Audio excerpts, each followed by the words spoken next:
There has been a lot of discussion, says Lucy Jones, author of Losing Eden, Why Our Minds Need the Wild, about rewilding our land in recent years, and also a growth of interest in the idea of rewilding ourselves or our minds and souls.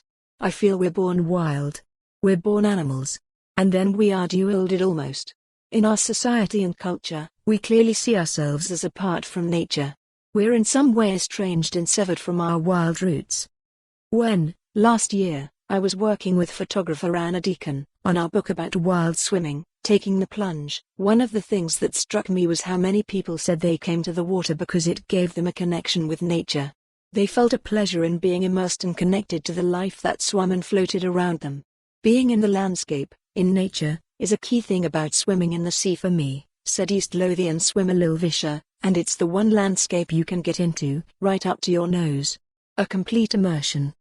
Our book looked at some of the research into what plunging into chilly water and exposing yourself to sudden cold water shock was doing to us physiologically, and how that might link with its increasingly vaunted physical and mental health benefits. We also touched briefly on how time spent in nature is being shown, in a myriad of ways, to be good for us. In Shetland, GPs have been authorized to give green prescriptions such as rambling or bird watching. As a society we are waking up to the fact that stepping outside and finding some green space might be not just be enjoyable, but therapeutic. A new book on the subject, by Isabel Hardman, is even catchily titled The Natural Health Service.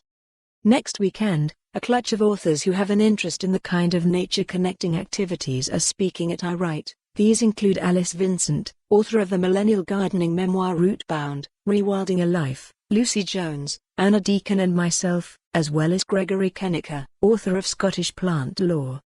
But connecting to nature doesn't have to involve a long hike in the hills, or plunge in a river. It can be done closer to home.